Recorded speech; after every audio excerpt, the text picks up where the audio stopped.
to our webinar, which is part of our webinar series at Coaching Out of the Box, Leadership and Coaching, the skills to grow and excel as a leader.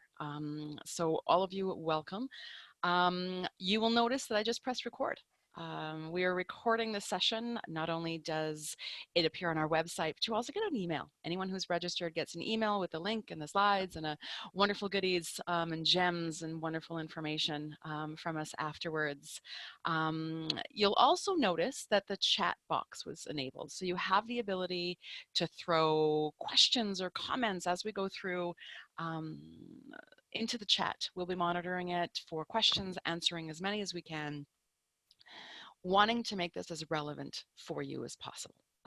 So let's get in. We're talking about leadership and coaching, big stuff. This isn't the little stuff. So let's come on and start into the fun stuff. I get to introduce myself first. My name is Rosa Edinga. I am a coach facilitator at Coaching Out of the Box. I get the privilege of being your host and leading the webinar today with a bunch of fabulous people. In addition to being a coach facilitator, I am a mentor coach. I run my own practice, and I get to work with leaders in healthcare and public sector and a bunch of other places. You can read all about me and my fellow facilitators, even on Coaching Out of the Box website. But enough about me, because it's not about me. I get the privilege of hanging out in this space with some pretty fab people, including Alison Hendren, who is the CEO, founder of Coaching Out of the Box. She's a master full coach. She's one of the people who holds an MCC, our Master Certified Coach certification in the world, and she's just awesome. I love hanging out in this space. I always get to learn stuff. I have my pen ready. Alison, no pressure. So I'll let you welcome yourself. You do a heck of a lot better job than I do. Oh, well, thank you, Rosa.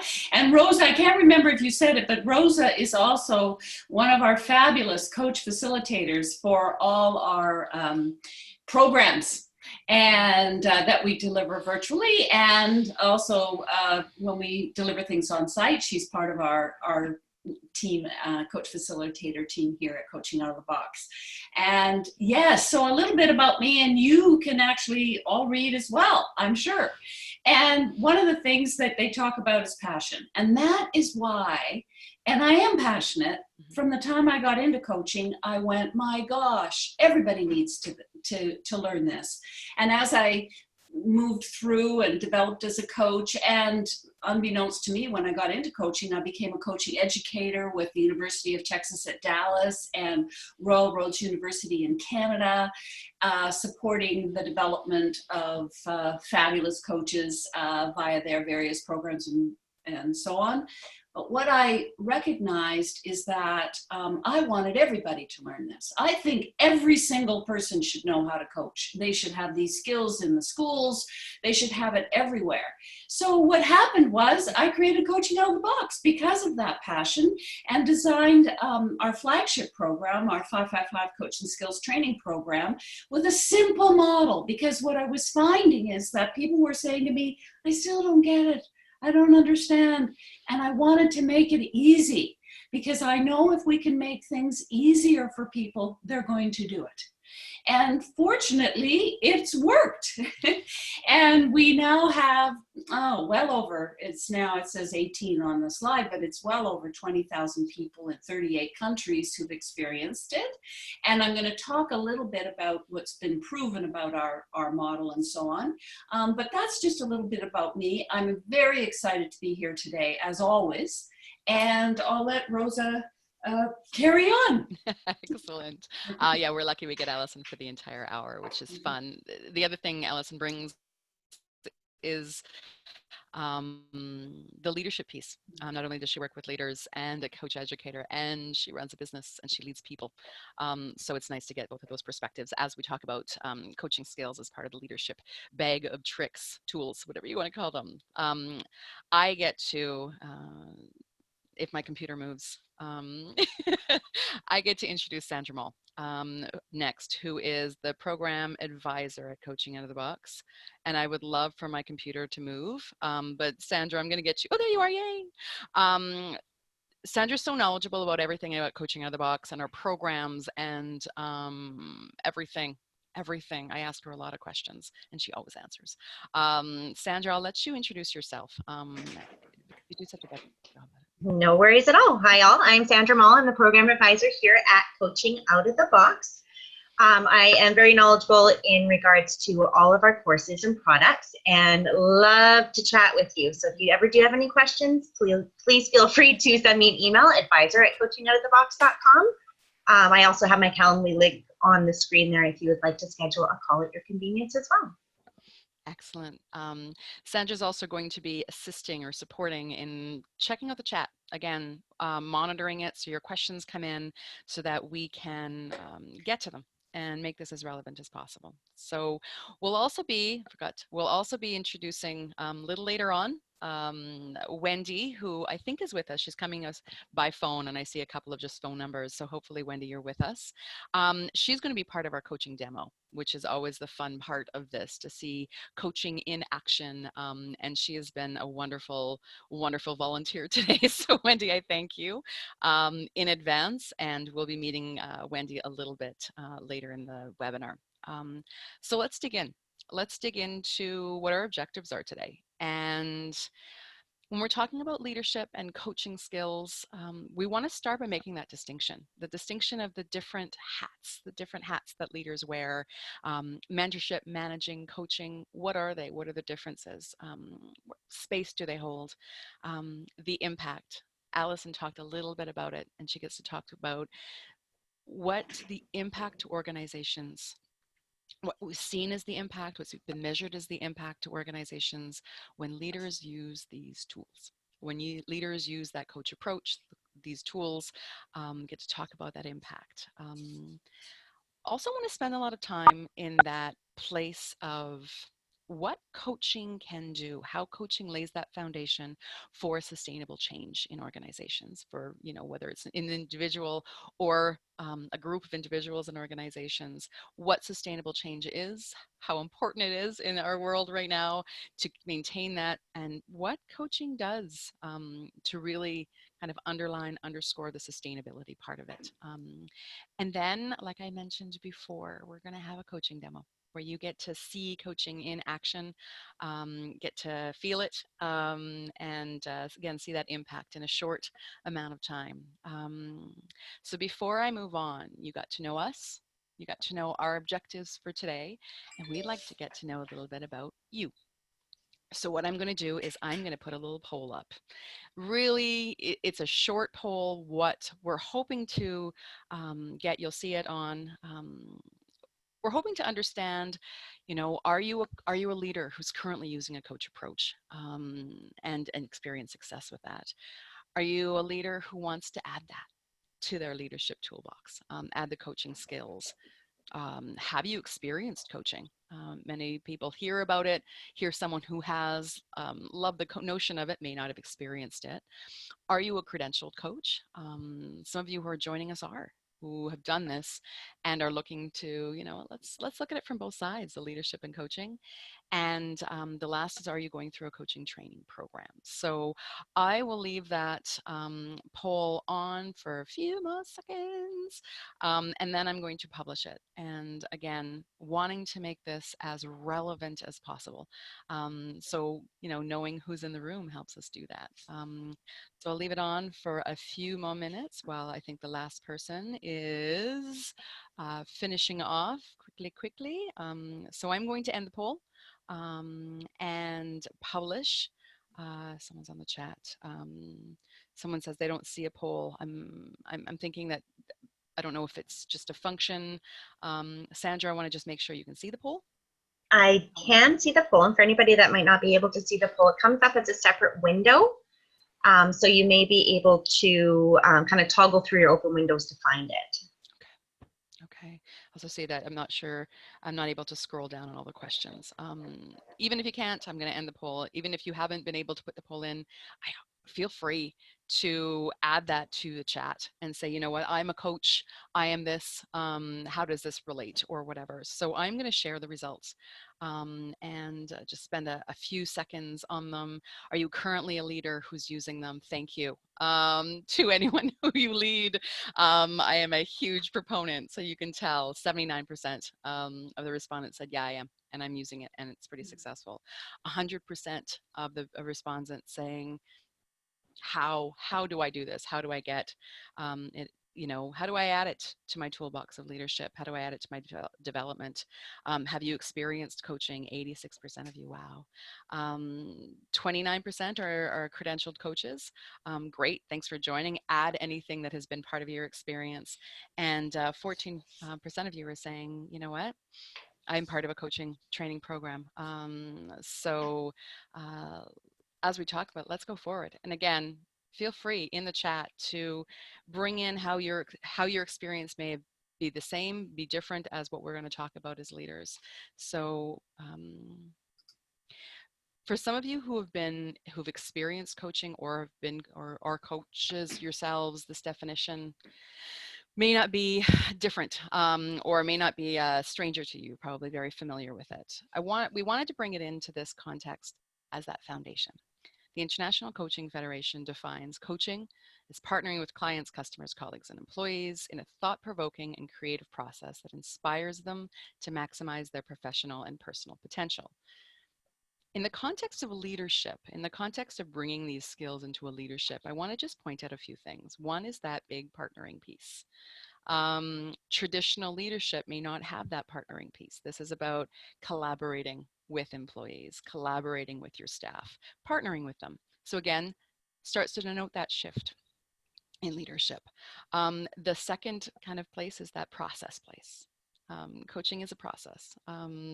It's part of that, you know, yes, change can happen in a short conversation, and it's that ongoing work that helps it become sustainable, helps that change become sustainable. And to inspire them is also one of those starting places of shifting, you know, using these skills to shift that leadership mindset of this is about the other person.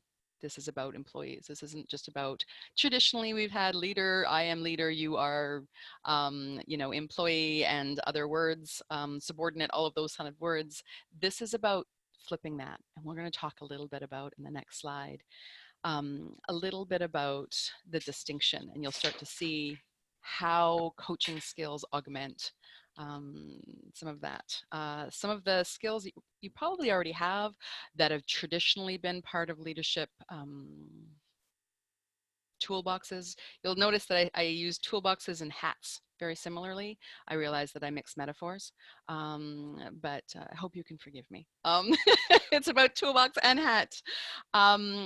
So as leaders, we wear different hats. We can, in addition to these, subject matter expert, you know, onboarder, trainer, teacher. In terms of the development of people, we wanted to make the distinction between mentoring, managing, and coaching. And many leaders who come to a leadership role, someone who finds himself in the leadership role, understands mentoring a bit, whether they've had mentors in their life or they've had this experience and this, you know, these years of working where mentorship may come easily. So this is about, even look at the graphic, it's about my experiences, my expertise, my knowledge, and how do I share that with the mentee, with a staff member, with a colleague in that mentorship role. So again, that's where the transfer is. It comes from me, the expert, to you as, you know, the mentee. Similarly with managing, you know, managing as the, you know, in that leadership role, the role of setting direction, of setting expectation, giving assignments. Some people come to that naturally, whether through their work experience. Some go through courses, you know, management courses or how to be a manager. But again, this is about, you know,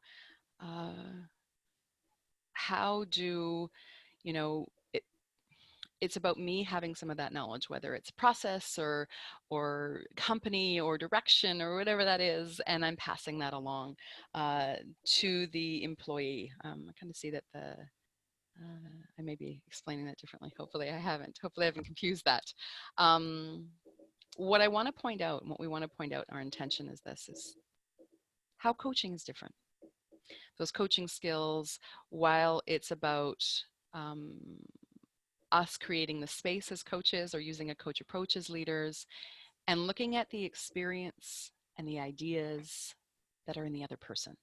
So the transfer of ideas, a transfer of knowledge and wisdom actually comes from the other person, which again denotes that shift. Traditionally, it's been leaders as the expert having all of the answers or pretending or maybe knowing. And this is about that. How do you use coaching skills to say, how about you? What is it that your ideas are? Where's your experience? Let's start mining that for the benefit of your professional development or the benefit of the organization.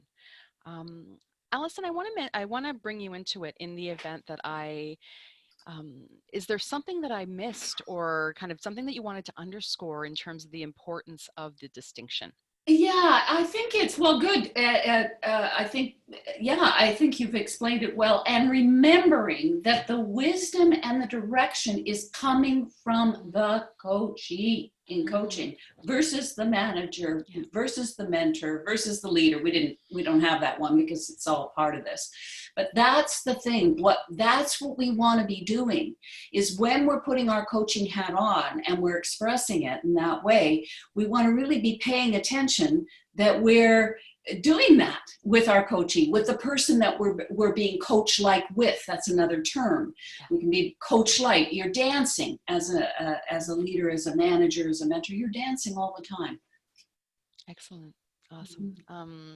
So we start to introduce this, the skill set of what if, and I guess it goes even back to what if people start having this skill set, and what if leaders start using it? What is the impact? So I'm going to turn the mic over to Allison as soon as I can flip this slide to start talking about the impact. What if? What happens? And while she's it's coming across. All right. Well, here's the thing. What if? Just think about this in your organization, in the people you work with, even in your families and groups outside of work. What if you had improved listening, improved communication, improved ability to give feedback, improvement in conflict resolution, positively impacted relationships, improvement in team communication and team dynamics, increased ability. I love this one. I love them all. But increased ability to engage in conversations that are solutions focused and promote accountability. What if you had that? Well, what is so cool and why I always get excited about sharing the impact is that for in the earlier days of coaching, we didn't have a lot of proof. We didn't know. Everybody's saying, oh, it's great, it's fabulous, it's whatever. But we didn't have, results that were quantified, etc. Well, we do now. And what those comments that I just made were the top 7 that came out of a work we did with one large healthcare system in this case, where they adopted our coaching model, and we supported them in developing their own internal capacity after we did it for a while, and we taught them and so on. And they then hired, and I'm going to move. Oh, Rosa, can you move the slide across? Because I want to technically I can. Hopefully, my okay, yeah. Well, what happened was they hired an external consulting company. I didn't even know that they were doing this. This was all they're doing, nothing to do with me. And they also internally held focus groups. They took surveys pre and post, et cetera, et cetera. So they did a lot of trying to find out what was this doing, because what happened was they started to develop their leaders, their managers, their directors, and so on. That's how it started. And what happened was it took off like wildfire, and they literally were having waiting lists of people wanting to take this coaching. They wanted to learn coaching. So that's when and they were spending money too. So they wanted to see, well, what was this doing? And this was after 18 months that this came out. Now they've had well over 7,000 people in the organization through it and growing. But these were I just talked about it, these were the top findings. And what happened what happened also was something completely unexpected, aside from the waiting list. That was unexpected as well. But what happened was that and actually, Rosa, if you can move to the next slide, that would be great. What happened was that they had this, and they called it this infectious spread of coaching, which is perfect in healthcare. Mm-hmm. And it went and it attracted groups and teams of people that they never originally thought. So, for example, they were only really focusing on leaders, directors, managers. But what happened was, you'll see on this, that they attracted family practice physicians who said, I want to learn this. The acute rehab teams, yes, the leadership, diabetes research, they got into it. Child life specialists, people with eating disorders, and on and on and on. And somebody said this, I had no background in healthcare, so this was not something that I knew. It just happened this way, which is always wonderful when those things happen, isn't it? You know, when it's just these wonderful surprises that occur, and this was a wonderful surprise. Anyway, what people said to me is, my goodness, if it can work in healthcare, it can work anywhere, because in healthcare, there are so many multiple stakeholder groups.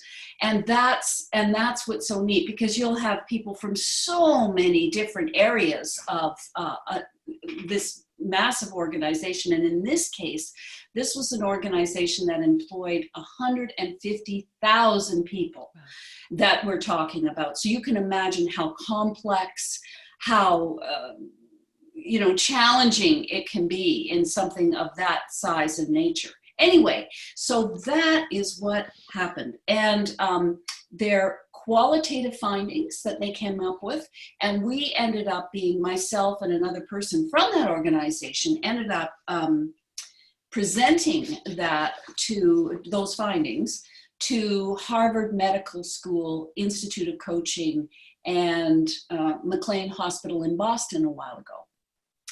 So, and this then connects up to this whole business and why there is this need, and why we need this in health, in all our organizations, and in my opinion, everybody, is, and if you could just move the slide, is the change that is occurring. It is supporting individuals and organizations to adapt to the incredible pace of change that's happening out there in the world, period. And I know I was doing a keynote with one group a little while ago, and I asked them, I said, in the last 3 days, this was on a Thursday of the week, I asked them, in the last 3 days, how many of you have had something that you've come to you, an issue or a challenge, whatever, that you've never dealt with before? And okay, this is anecdotal, but I watched as there was about 200 in the room, and I would say that about 80% raised their hands. Well, that's why enter coaching. We need all hands on deck. We need people. We need to tap into everybody's ideas and thoughts, not constantly, not all the time. But what if we had, you know, when we use these skills, we need everybody's help. We need everybody's wisdom and brilliance to help as we're navigating and moving through this incredible pace of change that's going on. And the other point I will make about this is that we're seeing it as well, and I'm going to let Rosa move to the next slide, because Rosa's going to speak to that. But it is the, and of course I just lost my train of thought, which happens, of course, because I'm brilliant and we're all brilliant and we lose our train of thoughts. And we need to kind of pull ourselves back. But it's that recognition that we need new tools, and I know, because we saw in the poll, you know, many of you are already doing that. You're adding that to your leadership or your coaches, and you're adding that to your consulting work and so on. So anyway, I'll let Rosa carry on to this whole part about adapting to change. Thanks, Allison. And I am curious, you know, when we had the poll and you answered, you talked about, many of you, 80% are saying, you know what, I'm already using it, and I'm using it, and I've seen the success, I've seen the impact, and I encourage you on chat to share it. You know, Allison talks about the impact on healthcare. When you think about the impact to an organization, where we spend a lot of our time in organizations as employees, and there's the impact to the ultimate consumer of, you know, industries like healthcare. When you think about this ripple effect, when Allison starts talking about change, what was interesting is, in preparation for this webinar, I had it top of mind of, oh my gosh, all this change. And I was working with a leader yesterday who just said, you know what, yeah, and we're also going to be planning this major reorganization of our organization that's going to impact this many people. That's phase one, because we know we're going to be changing the way we do work. So a lot of it will be, a lot of the work will be, you know, kind of, you know, phased out. And just the magnitude of what he had said, for me, spoke to this of, how do we help? How do we support as leaders? And Allison talks about using coaching skills to help to support organizations, those who we lead, to adapt to that change. And when we talk about the most tangible place for a leader, you know, the return on that coaching, the impact of that coaching, is how to help their people, however, you know, they define their people. How do you help them through change? And coaching supports that by bringing up, you know, shifts, starting to identify beliefs of their own, of the change of the organization, of, you know, what that change is going to mean to them, the risks that they see. Again, we go back to that definition of that collaboration and partnering in coaching, sometimes finding out information from the people who are experiencing the change, to say, hey, organization, you missed this risk, or you missed this information. So, or this, you know, going through a loss. For anyone going through a transition in an organization, there's some loss, and coaching skills arm a leader to help. I guess what we've called it in the past is, whatever change management model is also still going to always underpin this. What coaching does is it brings the people focus back, and it helps leaders decrease the impact of the, you know, the highs and lows, those the in-betweens of, you know, in those change models of, you know, when someone is in crisis or transition, we all know that the first thing that's impacted in organizations is productivity. And you're in that state, whether we've led people through, we've gone through ourselves, we've heard people going through these changes. So when you add coaching to your leadership toolbox,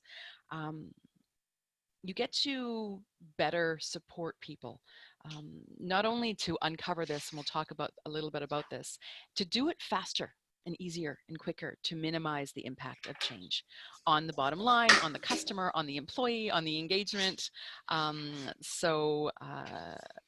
Yes, it's changed. And we talk about sustainable change, which makes me kind of smile when you think about constant change. This is about that change that sticks. You know, how do we use coaching skills in leadership positions to make the change stick? Change that endures through time isn't just hey, let's change for change's sake, which is so disruptive to organizations and people. A change that's maintained. Um, Again, it's part of that process. It's not just, okay, we're going to change this, bang, and then, nothing else happens. It's how do we support and use it as an ongoing process to then embed the changes in our organization. Um, Again, looking at coaching as that powerful leadership tool to give, leaders that, okay, now I know how to do this. I know how to have these sometimes hard conversations. I know how to maybe engage my staff in a different way so I hear what they're saying, and um, we can talk about it instead of, la la la, we're just going to go on with this change and see what happens, and ultimately in some cases failing. We've seen there's always always examples of organizations that change doesn't stick. So this is what we're talking about. And again, when you're talking about sustainable change, isn't about that quick fix. It is about um, requiring the time, putting in that foundation. I want to get to a comment that's in the box. 70% of change initiatives fail. Therefore, it's more important than ever that coaching is offered to help people transition through change in an authentic and respectful way. Authentic and respectful. Wow. Not want to work? Thank you. Who'd not want to work in an organization that in change still allows for that authenticity and respect to come out? And so when you're talking about how coaching helps, yes, thank you, Snee. As a leader, having these coaching skills allows you to have through conversation, that's the method of coaching, to get to the root cause. What is, if there's resistance, what's behind the resistance? What is the fear? Is there information missing? Is the organization done this wonderful change management initiative and there's information missing? Sometimes getting to the root cause of what's causing the angst, what's causing the impact to productivity, bringing that awareness up, not just, again, causing, the root cause awareness. Sometimes the reframing piece that in coaching conversations and coaching skills allows that leader to do, to bring awareness about what the change means to an individual, if that's what they're dealing with, or to a team, to start talking about what the opportunity is for the person, how they can contribute. Again, bringing that awareness, giving that space for someone to come to that awareness of, hey, where can I impact the change, is different than this will be a change that you will experience and we don't want to hear from you. So again, it's that shifting of bringing the other person in, bringing others into it, understanding, identifying the resistance. Where is the resistance? What is at the root of that resistance to change? All in service to stabilizing those big kind of curves in a change, the impact of those big, waves that happen when you have a big change initiative or, major initiative, change initiative in an organization. To identify the resistance, what's behind it, and address it. And in some cases, when, having those real conversations, authentic, respectful conversations, as Suniti had said, so you lift up that maybe the person that is resisting no longer is, is in a position that's no longer serving them. Can you imagine the impact of having those conversations with a leader, instead of, being that resistor? If you're in the resistor place, having someone listen and hear, and then be able to identify, wait a second, this doesn't fit with me anymore. This isn't where my passion lies. Okay, so let's have a conversation of how I can support you, how the organization can support you. And that's, I think, maybe I'll ask that question. Many of you are using it in your leadership now. in organizations that likely are facing some sort of change. Um, have you seen how the impact, have you seen the impact of having these coaching skills and the conversations um, have impacted the organization? Just share them, whether it's that engagement piece or on the trust piece, just during a change in an organization. So I invite you, as always, to use the chat, add comments all the way through. Oh, chat, I love that. Okay, so we are going to have some fun. We are going to move to the coaching demo. So Wendy, I think you're on the phone. You're one of the phone numbers. Is that correct? And yes, let's hope we can hear Wendy, because Wendy's our coachee. Hello. So Wendy, I'm here. Hi, Wendy. So thank you for being so willing. You get kind of a 2-for-1. What I'm going to do is Allison's going to start with the coaching, and then I'm going to come in. So we'll just jump in. Yes. Okay. Right. So Wendy, first of all, thank you so much for being willing to do this today. And we've just got a short space of time, but what is it that you want to use this time for now? Well, I am a senior leader in healthcare, and I have a variety of different departments reporting up to me, and I'm planning to be retiring in about a year or two. So I'm working on some succession planning. And I have several employees who I see great potential for taking on more senior leadership roles. Listen, Wendy, hang on a second. I know what you're talking about. You know, really, yeah, I hear you, boy. I mean, listen, so do you think maybe the best thing for you to do would be to take a course? What do you think of that idea? Take a course in what? Yeah, just in figuring out what you want to do with the rest of your life. How does that sound? And you know, I've heard of some really good ones. Have you heard about that one that they talk about? I think I just saw it on some TV show I was watching the other night. It's all over the place. Can't think of the name, but you should be doing that. Don't you think that would be a good idea? I'd really need more information, Allison. Okay, so and here's just one more thing. You know, I've been there. I have been there, and I'd like to just tell you my story. Would that be okay? We're going to start. Sure. Okay. Go for it. So, Wendy, thank you, by the way. And we're gonna roll the tape. We're gonna roll the tape, and I'm going to let Rosa jump in now. And I was like, Wendy, thank you. How you feeling right now, Wendy?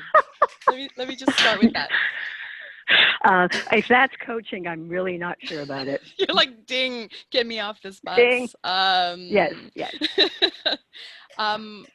Wendy, I was listening to you. Yes. I was listening to what you were talking to Allison about, and I heard both your personal transition and that legacy mode of, hey, there's people in your staff that is up and comers. So what part of that, in a few minutes, what part of that do you really want to focus on? It's most important. The legacy.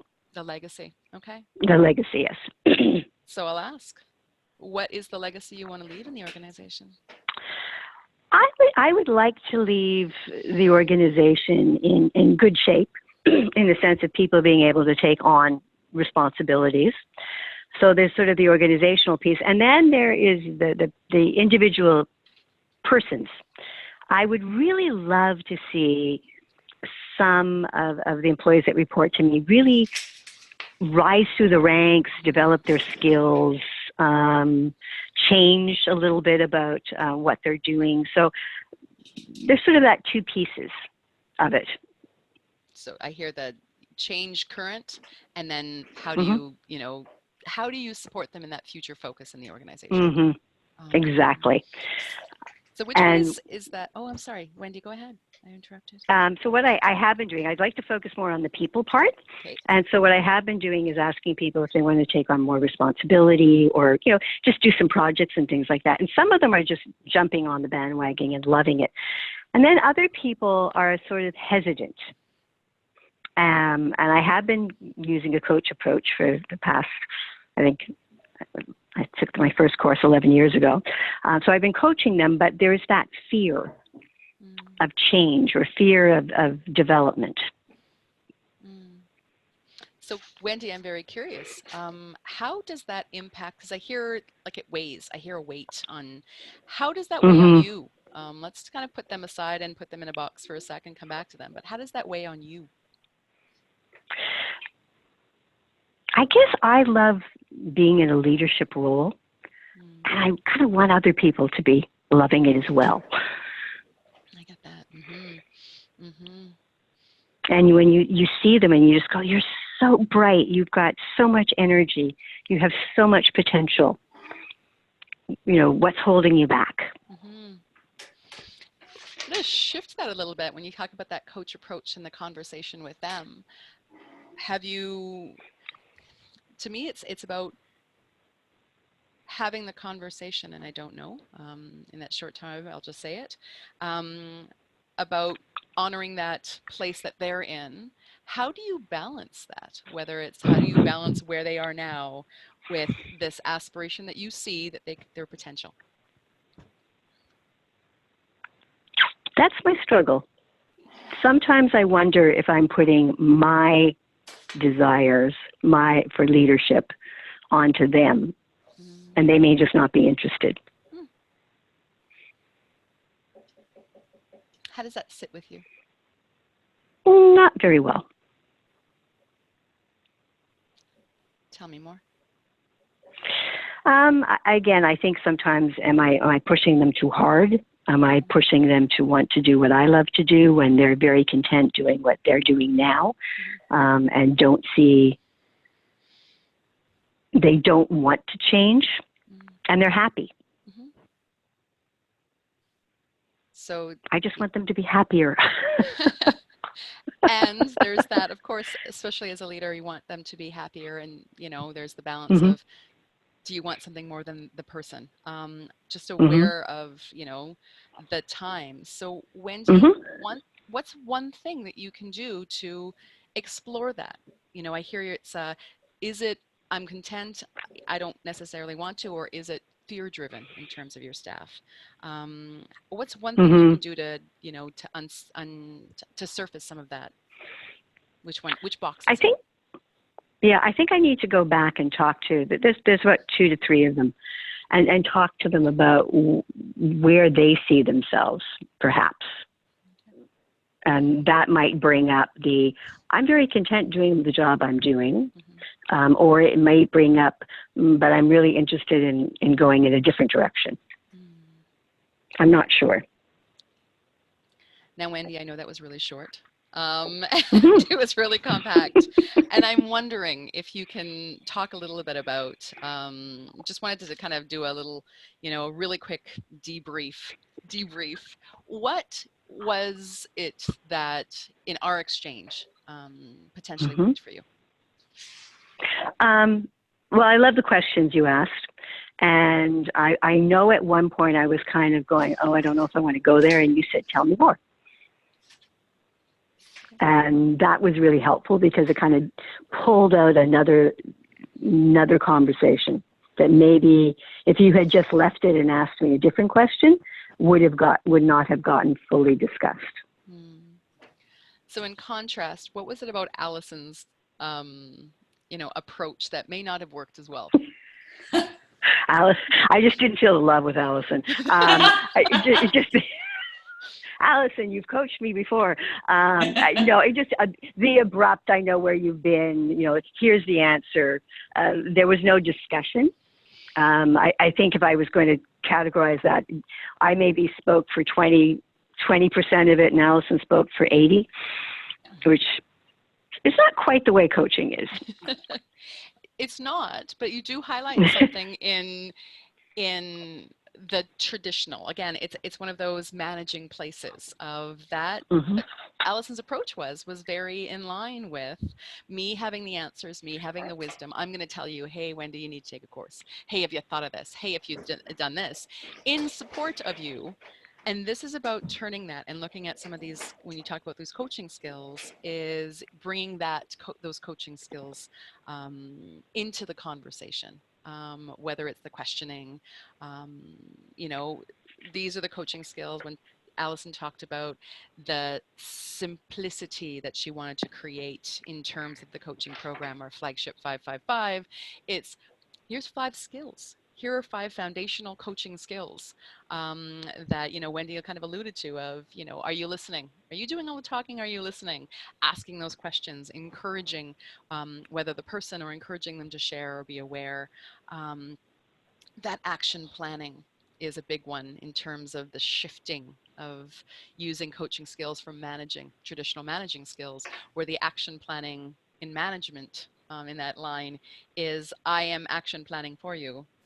And in coaching skills, it's the other person has the wisdom. The other person is action planning. Allison, I wanted to bring you a little bit into this part. I know we've gone through this. I'll spend a bit more time, but I also want to bring you into it to meld those things together. Right. And one of the things, and by the way, Wendy, I apologize. I was just, because I can guarantee, I don't know about any of you, but I bet you've had that before. Mm-hmm. How many of us have had that or been that, where we felt instantly that we had to fix, or we had to have the answers for the person. And that's, I was being overly dramatic with it.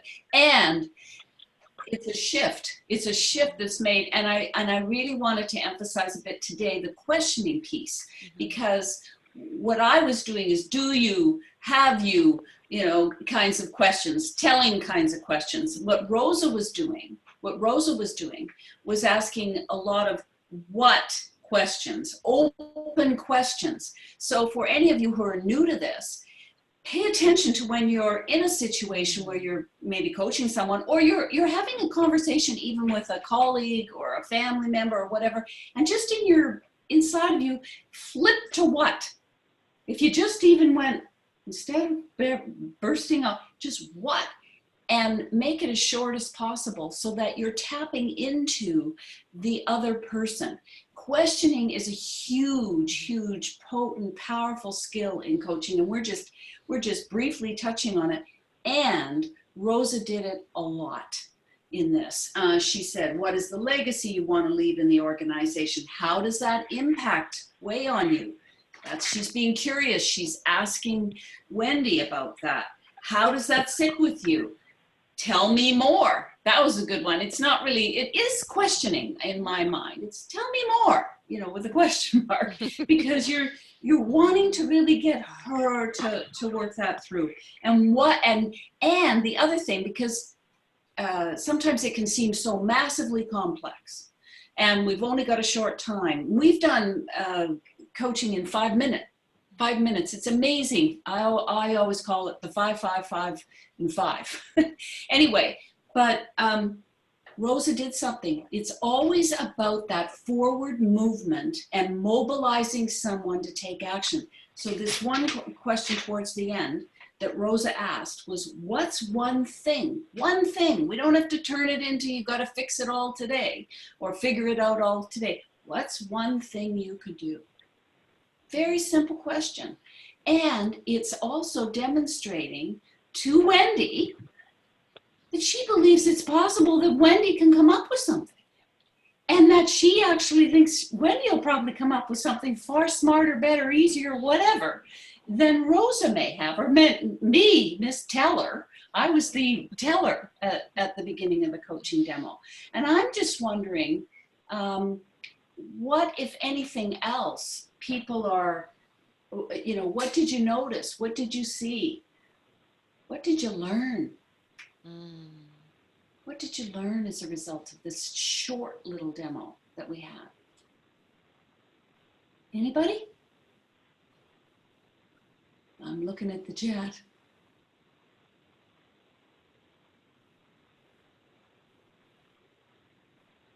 Everybody's shy. We have to allow for silence in coaching. And as people are gathering their thoughts, I think one of the things you talk about, Allison, is that listening piece where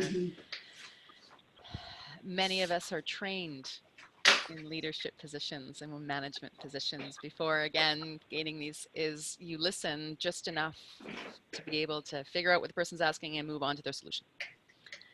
And, you know, it's that questioning piece of you question to ask the question out of curiosity, and then you listen for the answer instead of listening to fix.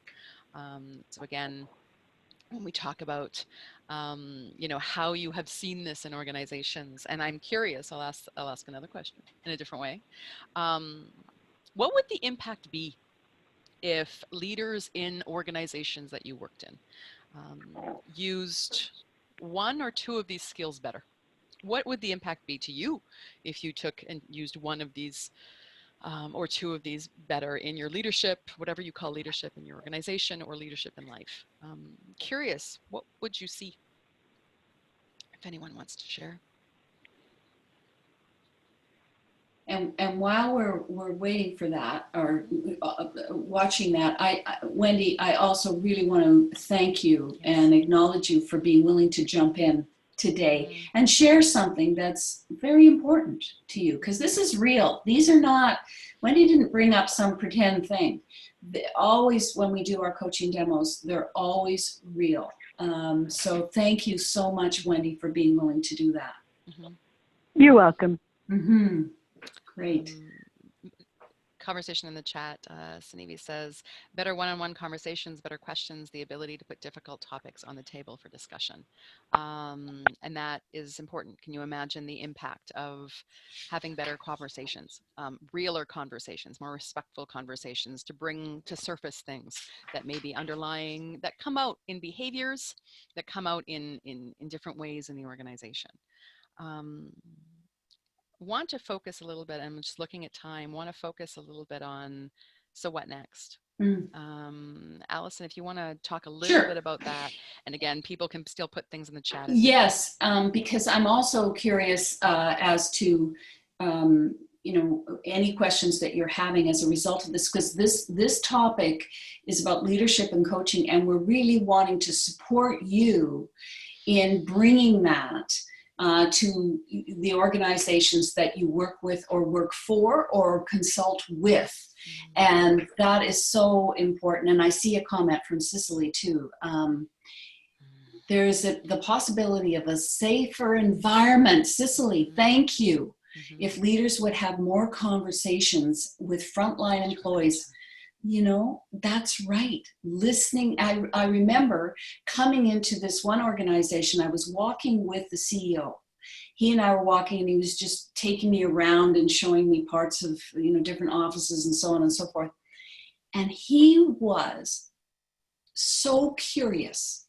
When he'd see somebody in the hallway, he'd stop for a minute because he knew them by name, and he'd say hello, and he was always curious, asking them their questions. And that is I just thought that was such a powerful, for him as the CEO to be doing that. And he did that even more after he developed, he was being coached, and then he also was developing his own coaching ability. So that was very cool.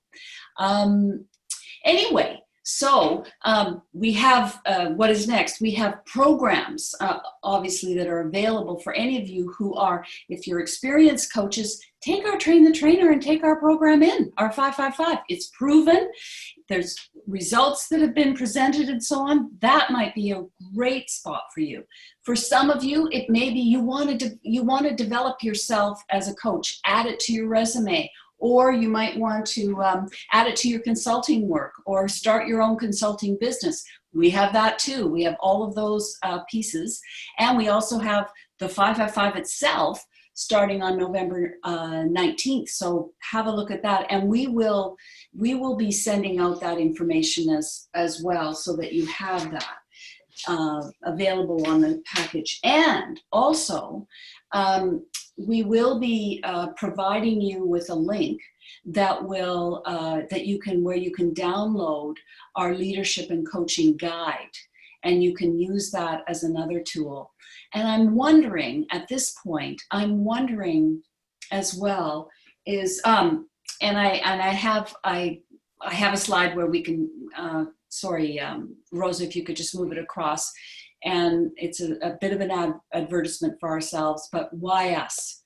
Why is it that, as I said before, we're proven, we've got credentials with the ICF and so on, and we've had and it's cost effective as well, because that was another thing I wanted to make it cost effective, because there's many organizations that maybe don't have the big budgets that some do, and we do that too, but we want to also make it cost effective. And so what I'm curious, and we can just move that slide across. What specifically are you walking away with as a result of today's webinar? And I jumped in, Rosa. You were going to ask that, but that's okay. Actually, I wanted to bring up Jack. Shared in the chat his rule of thumb. I'm not sure if he's walking away with that. He's sharing it with us as a gem. I have a rule of thumb. My solution to someone else's opportunity, issue, concern is never, underline never, the right one. And I kind of augment that it may be a start, maybe add it, it may add, but I do agree with you, Jack, that, the honoring the expertise is in you. People come up with a lot better ideas and solutions to their problems if you just give them the space than I would ever be able to think about. Kind of reiterate what Allison said before I rudely interrupted, is what are you walking away with? What did you learn? What did you see? What validated? Maybe something validated for you what you've seen. So interested in hearing from you about what you're walking away with as a result of today's webinar.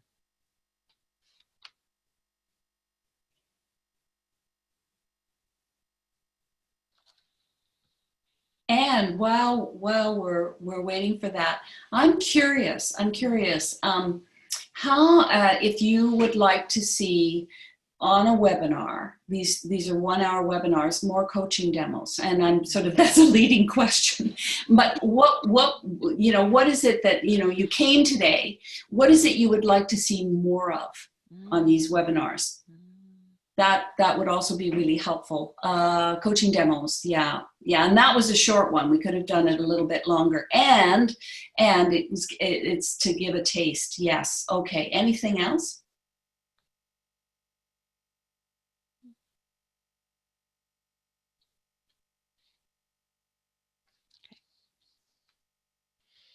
We're coaches. We love silence. Different in webinars. You know what? I'm going to take a kind of reiterate a few things that Allison said just as the closing. One is, this is a webinar in a series of webinars that Coaching Out of the Box produces, whether it's on coaching and leadership, those skills, specific information about credentialing, or, whatever you're interested in, go to the website, have a conversation with Sandra. If something is tweaked, saying, I'd like to bring 100% of you said, love to bring some of these skills into my leadership approach. If the webinar answered some of that for you, if it hasn't, contact us.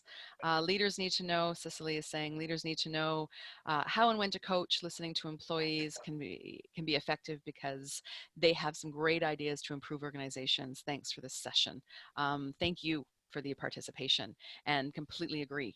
Let's start listening to the people that we lead. Hey, what could the impact be if we walked in, even as on leaders, to say, we don't need to have the answers.